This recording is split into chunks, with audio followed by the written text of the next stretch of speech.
espacio, pues, en el computador. No, lo va a conectar acá en el computador, a ver. Ah, bueno. Bien, buenas noches a todos y todas y a todas las personas que nos verán a través de la iglesia La Roca de Betel, eh, por las páginas de la iglesia. Es una alegría, un gusto volver a estar aquí con todos y todas, con un tema, pues, interesante, un tema que no se conoce mucho, del que no se habla mucho tampoco, porque pues a veces puede ser un tema que se torne un poquito aburrido, ¿no? Un tema que se torne un poquito ceremonial a veces. Entonces muchas veces no es un tema como que del que uno quisiera hablar, del que uno quisiera ampliar, porque a veces, digamos, tanta ceremonia, tantos pasos, tantas cosas, pero realmente sí es un tema interesante, muy bueno, y detrás de él se esconden muchas cosas muy bonitas, unas enseñanzas muy buenas para todos nosotros y nosotras el día de hoy. Es el tema precisamente de los sacrificios en el Antiguo Testamento. Los sacrificios en el Antiguo Testamento. El tema de los sacrificios es, pues, un poquito extraño, tal vez inclusive para nosotros hoy. Leía un artículo de una persona que decía que si a los muchachos de hoy, a los jóvenes de hoy, se les habla acerca de los sacrificios del Antiguo Testamento, pues algunos se van a sentir más escandalizados que cualquier cosa por el tema del maltrato animal y todo eso, ¿no? Hay un autor paisa que se llama Fernando Vallejo, el tipo es ateo, y él le tira mucho al cristianismo católico, evangélico, de todo, sobre todo al cristianismo católico, y hablando de la Biblia, él dice que qué vamos a creer en un Dios que se la pasaba matando animales en el Antiguo Testamento. El tipo es un animalista, ¿no? Entonces, como que en estas épocas de la vida, en estas épocas que vivimos hoy en día de defensa de derechos de animales, pues hablar de que sacrifícame a mí un toro, unas ovejas, unas vacas, eso cada 8 días en esas, a veces 2 y 3 veces por semana, etcétera, etcétera, podría llegar a escandalizar a muchas personas el día de hoy. Otros, los que de pronto no se escandalizan, que estaríamos siendo probablemente nosotros en este momento, podríamos no necesariamente escandalizarnos, pero nosotros sí de alguna manera también el tema de los sacrificios se nos hace muy extraño porque nosotros no somos personas que hagamos esos sacrificios, ¿no? Nosotros no matamos animales para, para vivir, nosotros no matamos animales para agradar a Dios, nosotros si acaso matamos animales para comérnoslos y no más, ¿no? Eh, Cualquier otra forma de asesinar animales, pues es muy extraña para nosotros, es muy rara. Entonces, como que ofrecer sacrificios a los dioses o a Dios en el cristianismo, pues una práctica que ya no tenemos, que es extrañísima y que pues nosotros no contemplamos ya en el día de hoy. Entonces, por esas razones es que hablar de sacrificios hoy en día es hablar de cosas muy raras, muy extrañas y por eso digamos, el grueso del cristianismo no está muy familiarizado con eso de los sacrificios y el tema pues tampoco es un tema interesante para muchas personas. Pero el día de hoy trataremos de encontrar algunos valores, algunas cosas muy chéveres en el tema de los sacrificios para que podamos trabajar en ellos. Y les voy a pedir que estemos los que están aquí conectados, conectadas, tuvieran sus Biblias ahí prestas con el fin de que me ayuden a leer algunos textos que vamos a tener más adelante. ¿Listo? Algunos los voy a tener aquí yo, pero otros son para leerlos, para que ustedes por favor me puedan ayudar en lo sucesivo. Bueno, en cuanto al tema de los sacrificios, vemos una ordenanza muy bonita en Éxodo capítulo 20, versículo 22, y aquí está escrito, no hay necesidad de buscarlo. Éxodo capítulo 20, versículo 22 al 24 dice, Jehová le dijo a Moisés, así dirás a los hijos de Israel, ustedes han visto que les he hablado desde el cielo. No se hagan dioses de plata ni dioses de oro para ponerlos junto a mí. Me harán un altar de tierra y sacrificarán sobre él sus holocaustos y sus ofrendas de paz, sus ovejas y sus vacas. En todo lugar donde yo haga que se recuerde mi nombre, vendré a ti y te bendeciré. Muy interesante porque vemos que en Éxodo, por ejemplo, estamos hablando de que Dios le dice a Moisés que le diga al pueblo de Israel que le hagan sacrificios, ¿no? Él dice, miren, y una cosa interesante aquí, él dice, ustedes han visto que yo les he hablado desde el cielo, pero entonces la dinámica aquí está interesante porque cuando les dice que Él les ha hablado desde el cielo, les dice que ahora sacrifiquen en un altar, ¿cierto? Y les dice además cómo debe ser el altar, ¿no? Un altar de tierra, y en ese altar me sacrificarás holocaustos y ofrendas de paz, tus ovejas y tus vacas. Y lo dice ¿para qué? Para que Él venga al pueblo y lo bendiga. Y miren lo interesante, al principio dijo, yo les he hablado desde el cielo, pero ahora necesito que me hagan un altar para que yo venga donde ustedes y los sacrificie y los bendiga, perdón. Entonces, miren la dinámica ahí. La promesa, de alguna manera, de Dios para los sacrificios es, háganme un altar, sacrifíquenme animales, y entonces yo ya no les hablo desde el cielo, sino que ahora yo estaré cercano, vengo a donde ustedes y los bendigo. Entonces, de alguna manera, como que ese altar de sacrificios, de alguna manera como que rompe ese espacio, como que rompe esa lejanía y hace que Dios pues sea más cercano a aquellos que en ese momento le sacrifican. Según ese texto, básicamente los sacrificios tenían dos propósitos teológicos importantes, y el primero era que la presencia de Dios baje, es decir, vendré ante ustedes, dijo ahí Dios en ese texto de Éxodo. Pero el segundo propósito teológico importante es que Dios bendiga a quienes le ofrecen el sacrificio. Vendré a donde ustedes y los bendeciré, dijo Dios ahí en el Éxodo. Los sacrificios entonces, según ese texto, son una institución puesta por Dios, pero también son una necesidad humana, una necesidad de sentirse conectados con Dios. En Génesis 8 vemos la historia de Noé. Cuando se termina el diluvio y Noé ya puede salir del arca, lo primero que hace Noé, ¿qué es? Ofrecer un sacrificio a Dios. Entonces el sacrificio de alguna manera también es una forma como de listo, se terminó el diluvio, ya puedo estar en tierra seca, ahorita lo que necesitamos es que necesito sentir la cercanía de Dios, necesito sentirme acompañado por Dios, necesito sentirme conectado por Dios, y los sacrificios, la muerte del animal, de alguna manera como que responden y ayudan a sentirse más cercanos a Dios. Y era la forma como, digamos, los creyentes del Antiguo Testamento podían lograr ese sentir de cercanía con Dios. Hay algunos tipos de sacrificios en el Antiguo Testamento dependiendo del propósito del mismo. No siempre los sacrificios fueron muerte de animales, ¿no? Hay varios tipos de sacrificios. Por ejemplo, había los sacrificios de aroma agradable, ¿no? Aquí entonces el holocausto, la ofrenda vegetal y el sacrificio de comunión eran formas de sacrificios a Dios. Se quemaban, por ejemplo, ramas aromatizantes. Se quemaban, por ejemplo, ciertos tipos de árboles, de ramas, de alimentos también. Y entonces aquí no necesariamente, o especias, mejor. No necesariamente aquí el sacrificio era asesinando un animal, era sacrificando un animal, sino que el sacrificio también podía ser ciertas especias, aromas, ramas, con el fin de crear digamos, la idea de que ese humo sube como olor fragante delante de Dios.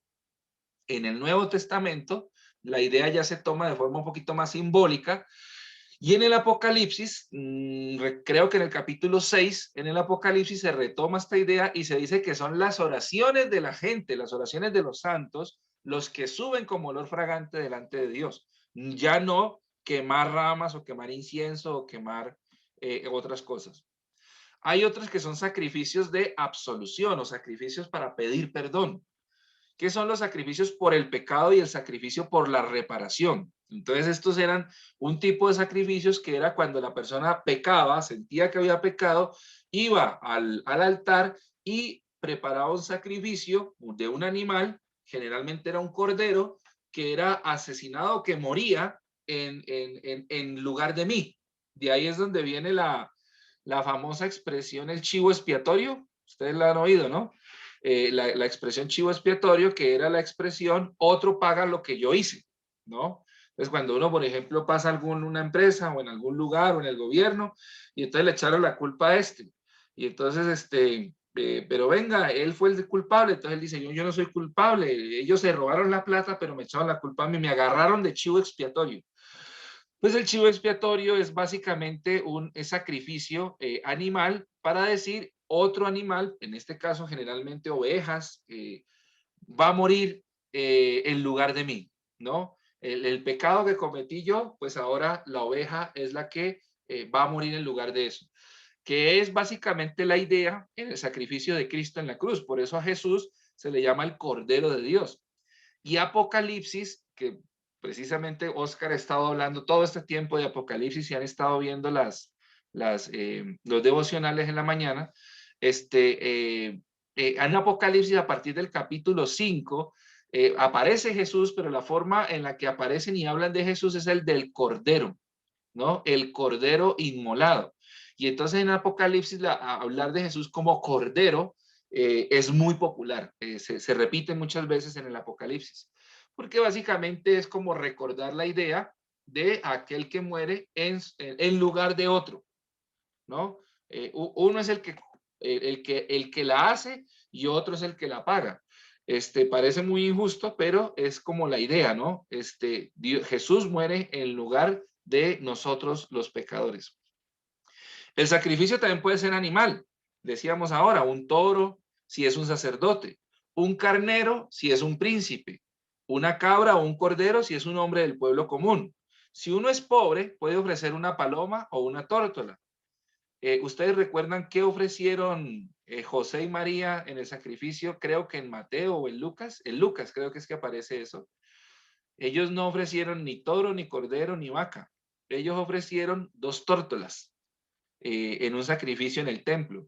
Eso nos da la idea de que José y María eran personas muy pobres, porque la forma de su sacrificio o el animal usado para el sacrificio era el que usaba una persona realmente pobre. En la mayoría de los casos, la víctima debe ser macho y no debe tener ninguna anomalía o ninguna enfermedad. Ustedes han leído la historia de Jesús. Ustedes han leído la historia de Jesús cuando llega al templo y saca a todo el mundo. ¿Se acuerdan de esa historia? Que agarra y tumba las mesas y tal. Y que Jesús dice, mi casa debe ser llamada casa de oración y ustedes la han convertido en cueva de ladrones.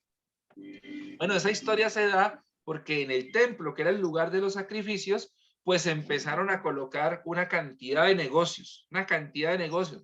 Y entonces la gente, si usted quería venir a hacer un sacrificio, pues no lo tiene que traer de su casa. Aquí le vendemos, no se preocupe. Entonces, ¿cuánto tiene? Yo le vendo una tórtola o no sé qué.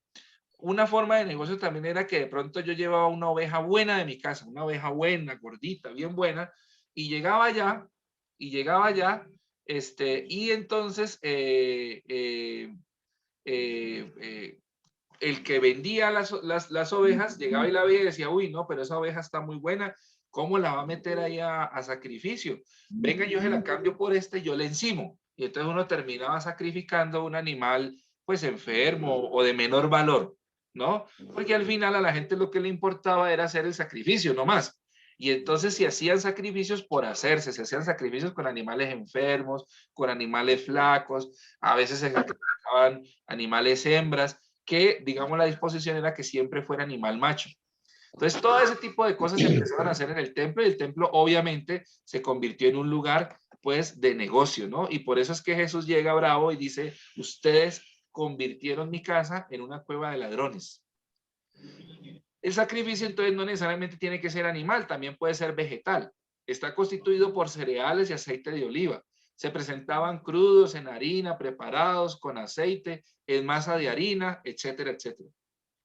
El sacrificio animal y el vegetal tienen el mismo nivel. Uno no es más importante que el otro, pero no son lo mismo. Es decir, cada uno tenía su fiesta y su espacio. Uno no podía presentar un sacrificio animal en una fiesta de sacrificio vegetal. Por ejemplo, la fiesta de las enramadas. O ¿cómo se llama eso? La fiesta de las enramadas o la fiesta de, bueno, se me olvida ahorita el nombre, pero era una fiesta en la que no se comía carne por 7 días y la gente debía dormir por fuera. Y los sacrificios que se hacían eran sacrificios de tipo vegetal, no se podían sacrificar animales. ¿Qué pasó entonces con los sacrificios? Todas las personas lo celebraron, todos estaban de acuerdo con los sacrificios. En la Biblia, digamos, de alguna manera se presenta que todo el mundo estaba feliz con los sacrificios que se presentaban. Pues resulta que no necesariamente. En el mismo Antiguo Testamento se encuentran versiones variadas sobre los sacrificios. Algunos profetas están en contra de ellos, mientras que otros están a favor de los sacrificios. Lo que sí une a estas dos formas de pensamiento es que la idea de sacrificio debería ser sincera y honesta frente a Dios. Por lo menos, Jeremías 17:26 dice: y vendrán de las ciudades de Judá, de los alrededores de Jerusalén, de la tierra de Benjamín, de la Cefela, de los montes y del Negev, trayendo holocausto y sacrificio, ofrenda e incienso, y trayendo sacrificio de alabanza a la casa de Jehová. Uno de los grandes críticos de lo que se hacía en el templo era Jeremías. En Jeremías capítulo 7, el profeta, por ejemplo, dice cosas como: separa la puerta del templo y le dice a la gente, imagínense lo que hacía Jeremías, que no era cualquier cosa. Lo que hacía Jeremías era pararse a la puerta del templo, donde estaban los sacerdotes, donde estaba el pueblo entraba, donde todo eso pasaba, y el profeta se paraba a la puerta del templo. En el capítulo 7 de Jeremías dice, no le crean a todo lo que se dice en no le crean a todo lo que se dice en este lugar, porque en este lugar está hablando el profeta a la entrada del templo, porque en este lugar se hablan palabras de mentira. Ustedes roban, matan, asesinan, adulteran, y luego vienen a este lugar a ofrecer ofrenda y a decir templo de Jehová, templo de Jehová, templo de Jehová es este. Entonces el profeta es como pararse ahí en la puerta del Vaticano a ir a decir que todo lo que ahí se dice es mentira, o pararse en la puerta de una iglesia evangélica de estas bien famosas y decir que todo lo que ahí se dice es mentira. O sea, lo mínimo que a uno le pasa es que lo saquen a patadas, eso es lo mínimo. Pero en ese tiempo era más delicado, porque en ese tiempo no lo sacaban a patadas, sino que es que el templo era el lugar donde se reunía hasta lo político, lo religioso. Había mucho dinero en juego. Y ponerse a decir eso en la puerta del templo era básicamente clavarse una sentencia de muerte. Pues aquí Jeremías retoma el tema de los sacrificios, aunque él no está de acuerdo con el templo, pero retoma el tema de los sacrificios. No es que no esté de acuerdo con el templo, sino que no está de acuerdo con lo que se hacía en el templo en ese momento. Y ahora retoma el tema de los sacrificios, pero lo retoma diciendo que la gente vendrá de Jerusalén, vendrá de Judá, de los alrededores de Jerusalén y de todos esos lugares, ofreciendo sacrificio, ofrenda e incienso, es decir, muchas formas de sacrificio a Dios, pero trayéndolo con alabanza de la boca a Jehová. Es decir, esos sacrificios eran reales, del corazón, no eran por cumplir, no eran un negocio, eran algo que la gente hacía de corazón para Dios. Entonces lo que reclama Jeremías es que lo que sea que hiciera el pueblo de Israel, lo hiciera de corazón, lo hiciera con honestidad. Jeremías 33 otra vez, el mismo profeta, dice lo siguiente: porque así dice Jehová, no faltará a David un descendiente que se siente sobre el trono de la casa de Israel, ni a los sacerdotes y a los levitas faltará un descendiente que delante de mí ofrezca holocausto, encienda ofrenda y haga sacrificio cada día. O sea que para el profeta Jeremías, el tema de los sacrificios era una cosa que a él le parecía que estaba bien. Era algo que sí debía hacerse. Él no tiene ningún problema con los sacrificios. Lo que tiene problema es que los sacrificios se hagan de forma falsa y deshonesta. Isaías 56 dice lo siguiente: yo los llevaré a mi santo monte y los recrearé en mi casa de oración. Sus holocaustos y sus sacrificios serán aceptados sobre mi altar, porque mi casa será llamada casa de oración para todos los pueblos. ¿Reconocen esas palabras? Son las palabras de Jesús, ¿no? Mi casa será llamada casa de oración y ustedes la convirtieron en cueva de ladrones, porque Jesús está quejando de que el tema de los sacrificios se convirtió en un negocio. Siglos antes, Jeremías había dicho las mismas palabras, pero lo había dicho de forma más positiva. Le aceptaré, sus sacrificios serán aceptados sobre mi altar, porque mi casa será llamada casa de oración para todos los pueblos. En otras palabras, lo que Jeremías está diciendo es que él también está de acuerdo con los sacrificios, siempre y cuando los sacrificios sean hechos por personas honestas, por personas que lo hagan de corazón, por personas que amen lo que están haciendo. Y así hay otros muchos pasajes en los que los sacrificios tienen una connotación positiva o fueron bien usados por los adoradores, ¿no? Pero también las críticas severas con los sacrificios fueron muchas. Hubo muchos que criticaron de forma severa los sacrificios. Por ejemplo, Isaías capítulo 1, versículo 10, Miqueas 6, 6 al 8, Oseas 6, 4, 5, Amós 5, 21. Son profetas del Antiguo Testamento que cuando hablaron de los sacrificios, hablaron de forma negativa de los sacrificios. No porque los sacrificios fueran malos en sí, sino porque la gente estaba haciendo de los sacrificios lo que no debía hacer. No sé si de pronto allí me pueden ayudar para leer esos textos. Yo puedo leer algunos y ustedes leen otros. Eh, Aquí tengo Isaías 1, Dale. del 10 al 13. Oigan la palabra del Señor, gobernantes de Sodoma. Escuchen la enseñanza de nuestro Dios, pueblo de Gomorra. ¿De qué me sirven sus muchos sacrificios? Dice el Señor. Harto estoy de holocaustos de carneros y de la grasa de animales engordados. La sangre de toros, corderos y cabras no me complace. ¿Por qué vienen a presentarse ante mí? ¿Quién les mandó a traer animales para que pisotearan mis atrios? No me sigan trayendo vanas ofrendas. El incienso es para mí una abominación. Luna nueva, día de reposo, asambleas convocadas. No soporto que con su adoración me ofendan. Increíbles las palabras, gracias, Yana. Increíbles las palabras, porque estamos diciendo, y en un principio dijimos que Dios había instituido los sacrificios. Ahora Dios le dice al pueblo, no me traigan sus animales engordados, no quiero sus ofrendas, no quiero sus sacrificios, escucharlos cantar me enoja, me da rabia, ¿no? La Reina Valera dice, no escucharé más las salmodías de sus canciones. ¿Por qué entonces si Dios instituyó los sacrificios ahora no los quiere?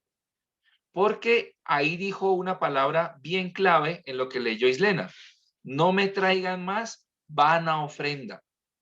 Lo que Dios está diciendo allí es que el problema no eran los sacrificios. El problema era que quienes venían a sacrificar eran personas que antes habían matado, habían asesinado, no pagaban lo justo, le robaban al pobre y con la plata que se ganaban, después venían y ofrendaban. Y entonces decían, pues ya con esto estamos honrando a Dios. Y Dios lo que les está diciendo es, con eso no me están honrando y no quiero recibir sus canciones siquiera. Me molesta escuchar que cantan. Tenaz, increíble que Dios de pronto de alguna manera reclame eso, ¿no? Miqueas es muy bonito, Miqueas 6, 6 al 8, es un texto muy bonito porque precisamente habla de los sacrificios, pero después dice qué es lo que él quiere. O sea, más que los sacrificios de animales, de aceite y de un montón de cosas, yo quiero otra cosa, dice Dios. ¿Qué dice Miqueas 6, 6 al 8? Creo que Carola lo tiene.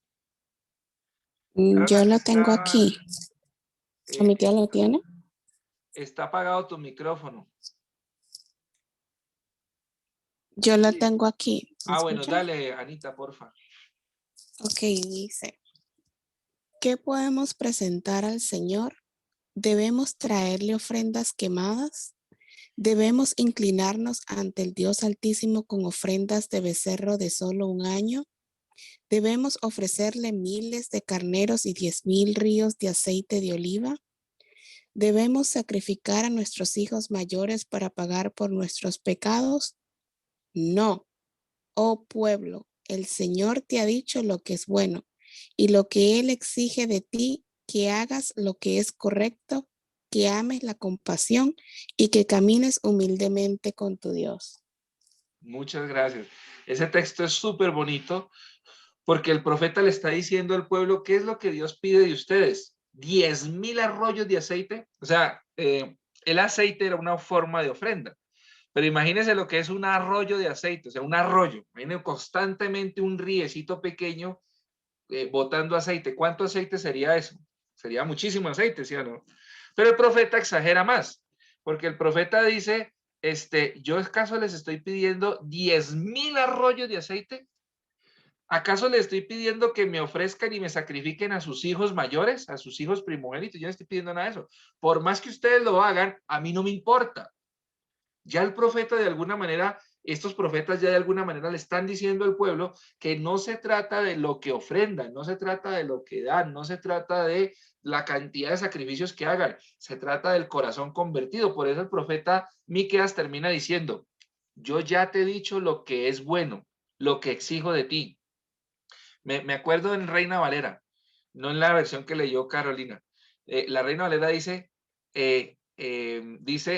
ya Dios te ha dicho lo que es bueno, lo que espera de ti. Amar misericordia, hacer justicia y humillarte ante tu Dios.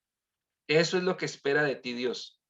Pero en la versión que leyó Carolina se escucha muy bonito. Es diferente, pero es como la misma idea.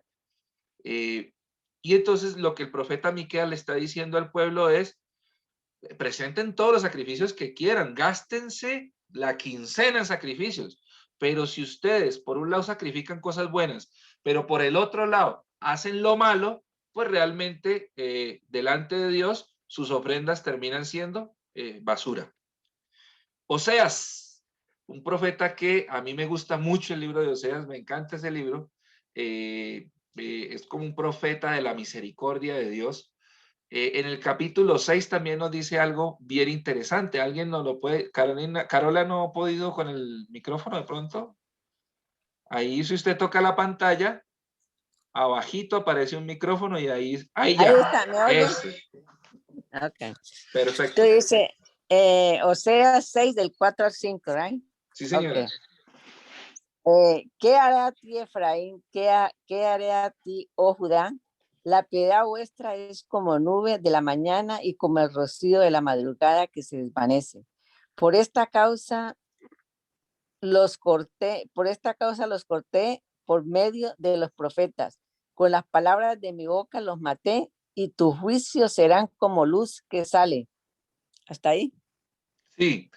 Miren gracias. Miren la queja de Oseas con el pueblo. Y le dice, ¿qué haré contigo, Judá? ¿Qué haré contigo, Efraín? Oseas está hablando al pueblo del norte, Israel del norte e Israel del sur. Y entonces les está diciendo eso, ¿qué voy a hacer con ustedes? La justicia de ustedes, la piedad de ustedes. Es decir, ustedes son pueblos buenos, pero como por poquitos. Porque ustedes son buenos, como el rocío de la mañana, como las nubes de la mañana. Es decir, una vaina que está en un momento y en media hora desaparece. Entonces, lo que le está diciendo al pueblo básicamente es eso. Lo que me interesa a mí, de mis seguidores, de mis adoradores, no es lo que dan, sino el corazón, los actos, ¿no? Los actos, la forma de vivir. Uno no puede destruir a las personas en una semana, uno no puede ser un asesino, no puede ser un chismoso, uno no puede ser una persona con un negocio, pero no le paga lo justo a la gente y después ir a levantar manos delante de Dios como si aquí no hubiera pasado nada. El libro de Amós, por ejemplo, es un libro que habla mucho en contra de esa práctica. Y, por ejemplo, en el libro de Amós se dice cosas como, por ejemplo, o un mensaje que uno puede rescatar del libro de Amós es que no existe vida secular y vida religiosa. La separación entre las dos. Como para nosotros se nos hace muy fácil ser religiosos en Semana Santa, por ejemplo. Bueno, no en Semana Santa. Si acaso en Viernes Santo y un poquito el Domingo Santo, porque el resto de días es para ir al río, o para ir a piscina, o para viajar. A nosotros, Juanchito. señora, Sea para ir a Juanchito. a donde sea. Bueno, ya Juanchito no se puede ir. No, ya Juanchito no se puede ir. Eso era años antes. Entonces, Para esta Juanchito. porque ya ahorita Juanchito está prácticamente acabado, eso ahí no hay nada. Eso es peligrosísimo ahorita. Ay, qué pena. Sí, acá. ¿Ah? Ya los buenos tiempos, ¿verdad, José Manuel? Es que a Javier, a José Manuel le dicen Juanchito. Ah, ya. Pues fundador. Era que no salía ella. No, no, es que el micrófono de José Manuel está cerrado. No sé. Sí, sí, Ah, sí. cuando les conviene lo cierran, ¿no? Y entonces lo que nos dice el libro de Amós, o una de las enseñanzas del libro de Amós, es que no hay vida secular y vida religiosa. Es decir, uno no como muchos a veces cristianos podrían decir, es que no, hermano, una cosa son las cosas de la iglesia y otra cosa son los negocios. En los negocios hay que ser vivo, en los negocios hay que ser aventajado, en los negocios hay que ser avispado. En las cosas de la iglesia pues ya es diferente. Pues o sea, Amós les va a decir, no señores, no hay vida secular y vida religiosa. ¿Usted es o no es? Tanto en la iglesia, tanto en el templo, tanto en los sacrificios como en la vida diaria. ¿Usted es o no es? Pero no puede ser una cosa un día y otra cosa otro día. Amós 5, 21 al 24, que también es bien fuerte. Si alguien lo tiene allí y nos ayuda, le agradezco. Islena. Ya lo tengo. Dice, yo aborrezco sus fiestas religiosas, no me agradan sus cultos solemnes. Aunque me traigan holocaustos y ofrendas de cereal, no los aceptaré ni prestaré atención a los sacrificios de comunión de novillos cebados. Aleja de mí el bullicio de tus canciones. No quiero oír la música de tus taras, pero que fluya el derecho como las aguas y la justicia como arroyo inagotable. Miren eso de Oseas, ¿no? Miren perdón, de Amós, esa declaración tan fuerte de Amós. Amós dice, ya me cansé de sus canciones, estoy cansado de lo que No dicen, hay nada porque estoy cansado de las cosas que hablan, estoy cansado de sus sacrificios, no me traigan más la multitud, o sea, porque la gente pensaba que entre más sacrificios, ofrendas y cosas poderosas, grandes y tal, le trajeran a Dios, pues no había problema. Entre otras cosas, la gente lo que esperaba era que el que peca y reza empata, ¿no? El que peca y reza empata, eso no, ahí no hay problema. Pero Dios le dice, yo no me deleito en eso, yo no acepto eso, no me gusta eso. Por eso al final les dice que corra la justicia como arroyo impetuoso, ¿no? Lo que me interesa es la justicia y el juicio. Lo que me interesa es el buen comportamiento de ustedes, ¿no? Amós, lo mismo que Oseas y Miqueas y el mismo Isaías hasta el capítulo 13, son libros que hablan en una época anterior, más o menos por los lados del siglo VIII antes de Cristo. Y era una época en la que tanto el reino de Israel del norte como el reino de Judá en el sur eran pueblos que les estaba yendo relativamente bien económicamente. Había gente que era rica, pero paradójicamente, así como hubo mucha gente rica, la gente pobre empezó a aumentar. Y eso se dio porque los ricos eran ricos con base en prestarle dinero al pobre, pero a unos niveles de usura altísimos. Entonces, por ejemplo, Oseas dice, ustedes venden al pobre por un par de zapatos. Imagínense eso, ¿no? Amós critica a los ricos y les dice, ustedes duermen en sus camas calientes porque están encima de las túnicas que le acaban de robar al pobre, ¿no? Entonces imagínense, digamos, esas ideas, ¿no? Para Amós decía, los profetas son unos asalariados que no sirven para nada, porque los profetas profetizan por vino. Si usted me da vino, yo le profetizo, y le profetizo bien, eso sí, ¿no? Y le digo lo que a usted le gusta oír. Pero deme traguito, deme vino. En este caso sería aguardiente, guarapo, lo que sea. Démelo y yo le profetizo, pues le profetizo bien. Era una época... Sí, era una época terrible, era una época en donde no había juicio, no había justicia. Amós, por ejemplo, nos muestra la historia o nos habla de cuando dice al pobre se le lleva a los tribunales, pero siempre va a perder porque los ricos le pagan a los justos, le pagan a los jueces. Entonces, todas esas cosas que nos describe Amós, que no pasan ya en el mundo, ya gracias a Dios en ninguna parte es así, ¿no? Pues es que yo siempre digo, la Biblia nos habla de seres humanos que aunque hoy en día ya tenemos aviones, internet, celulares y todo, seguimos siendo exactamente los mismos seres humanos de hace 2000 y 3000 años, con las mismas ambiciones y los mismos problemas. Por eso la Biblia no es letra muerta, la Biblia no es periódico de ayer, como diría la canción. Cuando uno se acerca a la Biblia, lo único que ve es que descubre que todo lo que está pasando ahí es lo que pasa hoy. Y uno dice, tanto tiempo y el ser humano no cambia. No. No ha cambiado. Bien, esas son las veces en las que los profetas estuvieron bastante en contra, no tanto de los sacrificios, y esto es bien importante remarcarlo, no tanto de la institución de los sacrificios, porque eso lo instituyó Dios, sino en contra de la forma como el pueblo practicaba los sacrificios, porque lo hacían de forma fraudulenta. Una crítica muy especial se da en Malaquías, cuando Dios, por medio del profeta, le dice al pueblo que su sacrificio es malo, que no lo respetan, que le ofrecen lo que le sobran. Eso está en Malaquías 1, 6 al 14. Permítanme, se los leo. Malaquías capítulo 1, versículos 6 al 14 dice lo siguiente. Vale, cuidado a esas palabras fuertes de Malaquías al pueblo. Le dice Malaquías al pueblo: el hijo honra al padre y el siervo a su señor. Si pues yo soy padre, ¿dónde está mi honra? Y si yo soy señor, ¿dónde está mi temor? Dice Jehová de los ejércitos a ustedes, sacerdotes, que menosprecian mi nombre y dicen, ¿en qué hemos menospreciado tu nombre? En que ofrecen sobre mi altar pan inmundo. Y todavía dicen, ¿en qué te hemos deshonrado? En que piensan que en la mesa de Jehová es despreciable. Cuando ofrecen un animal ciego para el sacrificio, ¿acaso eso no es malo? Asimismo, cuando ofrecen al cojo o al enfermo, ¿acaso eso no es malo? Preséntale eso a tu príncipe. ¿Acaso le será grato o te acogerá benévolo? Dice Jehová de los ejércitos. Ahora pues, oren en favor. A ver, yo voy hasta dónde está el 14. Ahora pues, oren por el favor de Dios para que tenga piedad de nosotros. Pero, ¿cómo podéis agradarle si ustedes hacen estas cosas? Dice Jehová de los ejércitos.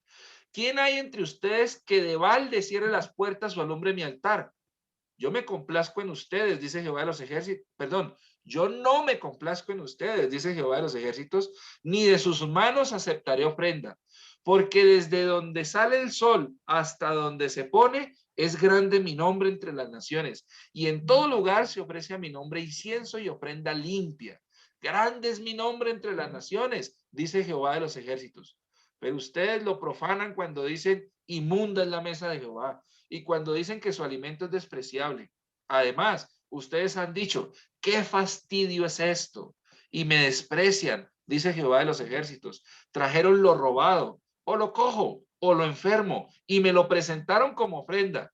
¿Aceptaré yo esa ofrenda de las manos de ustedes? Dice Jehová. Maldito el que engaña al que teniendo machos en sus rebaños, promete y sacrifica a Jehová lo dañado. Porque yo soy gran rey, dice Jehová de los ejércitos, y mi nombre es temible entre las naciones. Esa es mucha retaíla tan grande, ese es mucho regaño, esa es mucha jalada de orejas. ¿Y qué es lo que está reclamando Dios de los sacerdotes? Ustedes me ofrecen cualquier cosa.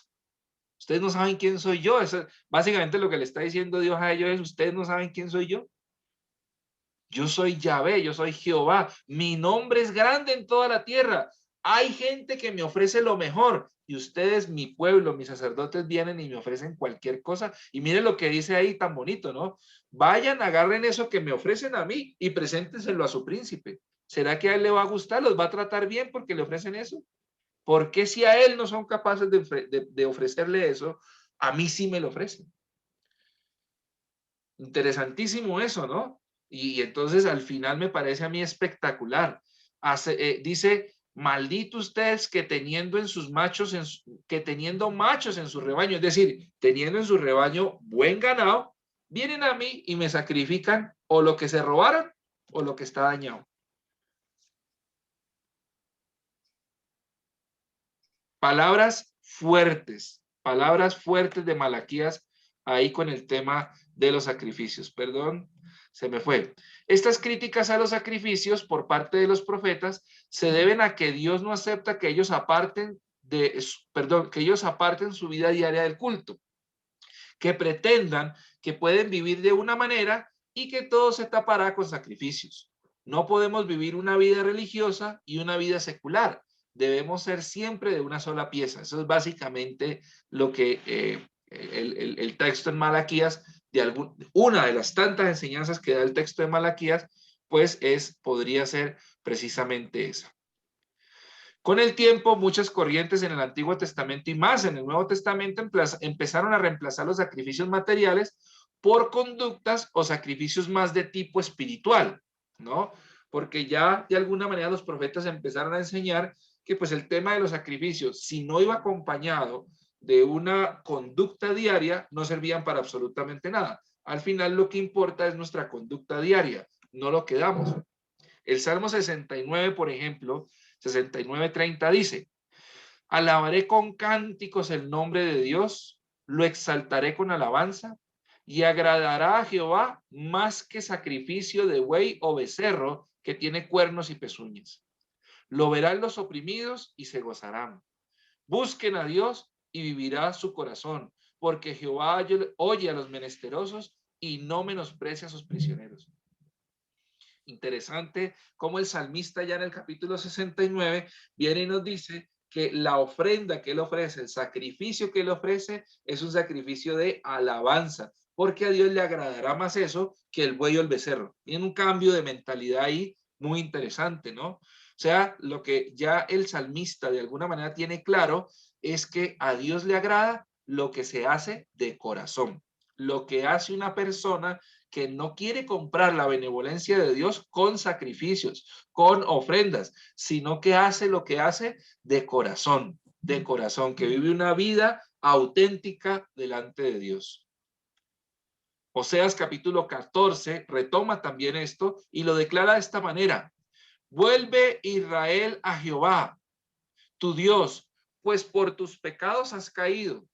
Lleven con ustedes palabras de súplica, vuelvan a Jehová y díganle: quita toda iniquidad, acepta lo bueno, te ofrecemos la ofrenda de nuestros labios, no nos librará el asirio, ya no montaremos a caballo, ni nunca más diremos a la obra de nuestras manos, dioses nuestros, porque en ti el huérfano alcanzará misericordia.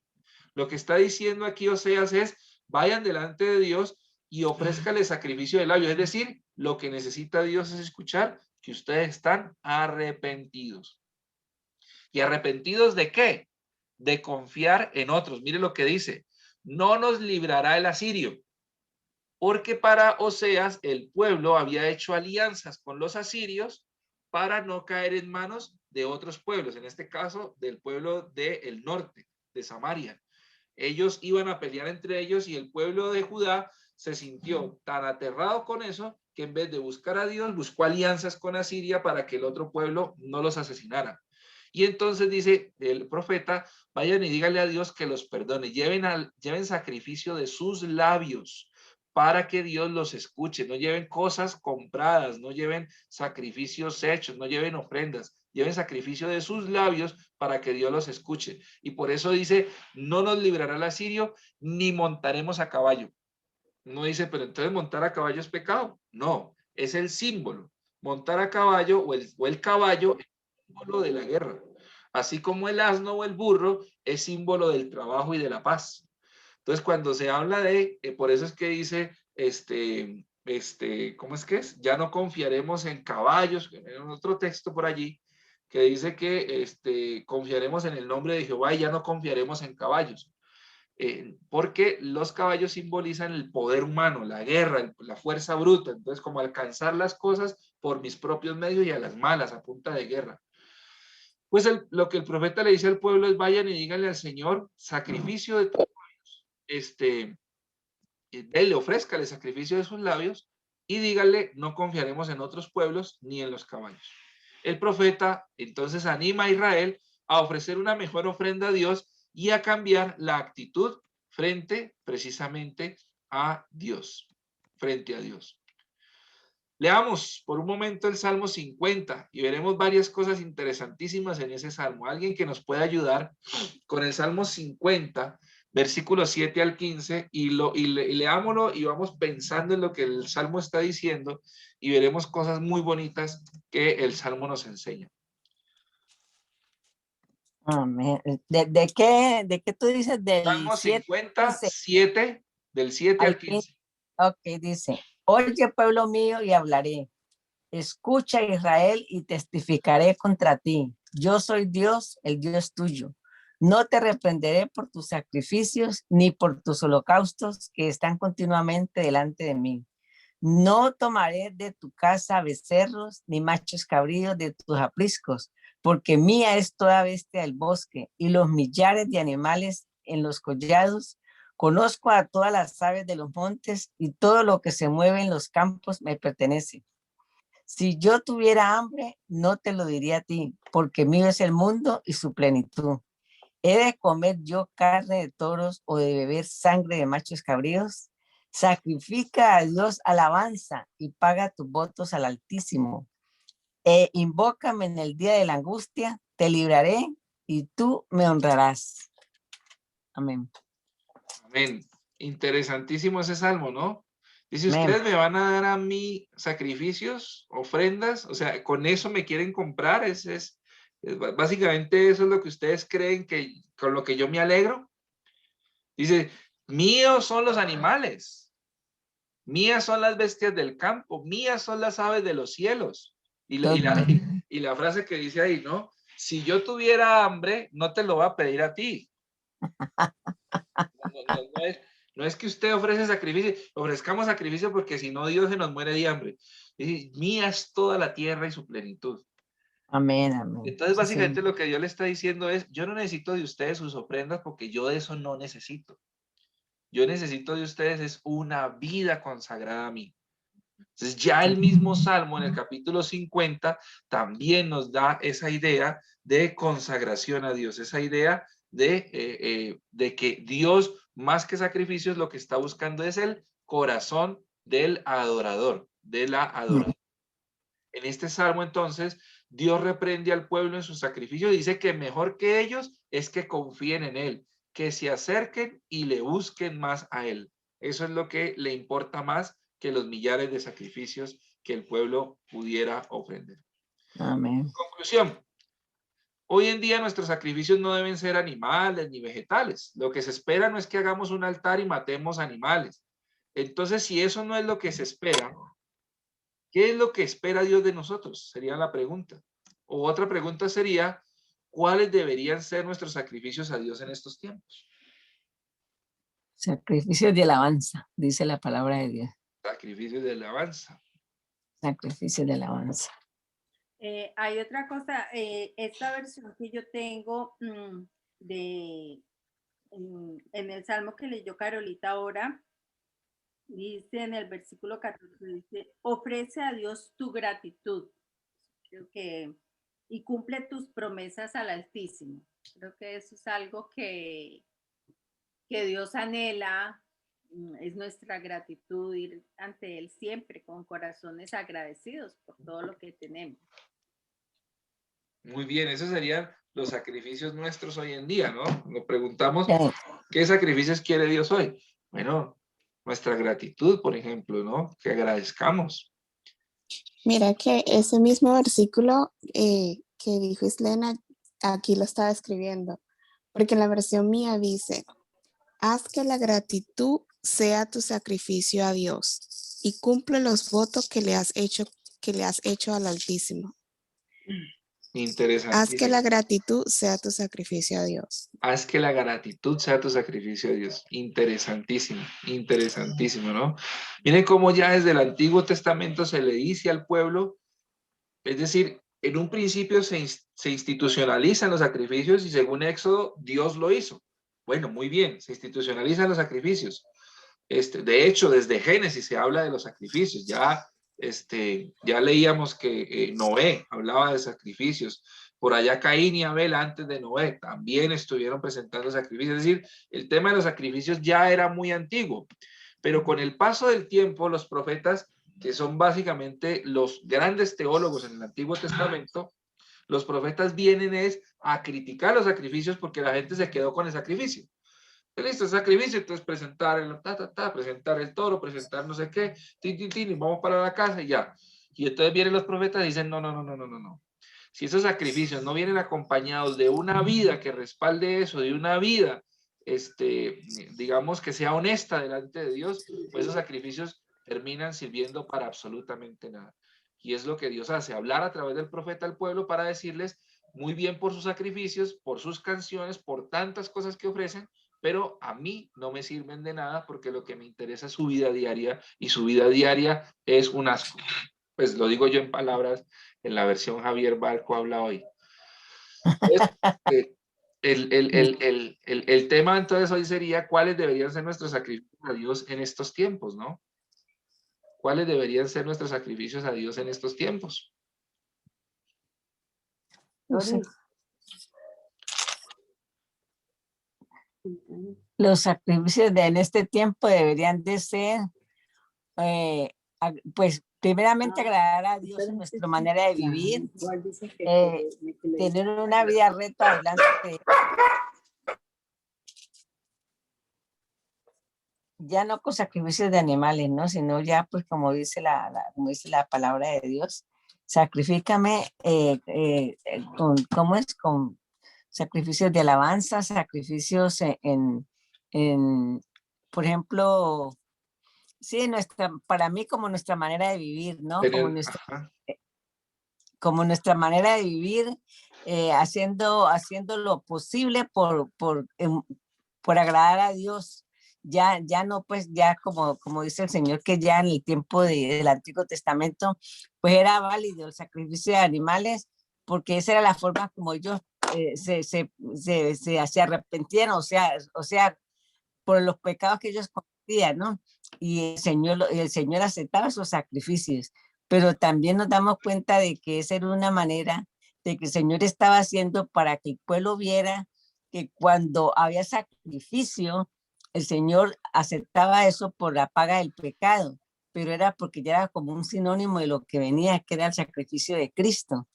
Porque como dice Hebreos, que con un solo sacrificio, una vez y para siempre, dice que después de que él terminó la obra, dice que él se ha sentado a la diestra de Dios Padre y que con un solo sacrificio, una vez y para siempre, hizo para siempre perfectos a los santificados. O sea que bastó un solo sacrificio. Ya no hay más sacrificio del pecado, porque ya con lo que hizo Jesús, ya eso ya lo hizo para una vez y para siempre, ¿no?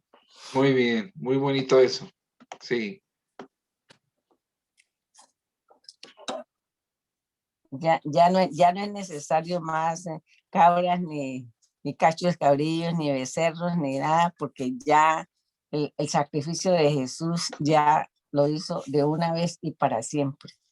Exacto, ese es el relato de Hebreos. Bien, hasta aquí entonces vamos a tener la grabación. Muchas gracias a las personas que nos han acompañado hasta ahora, a los que lo han visto por internet a través de los canales de YouTube y Facebook de la Roca de Betel, y nos vemos en una próxima oportunidad. Bendiciones.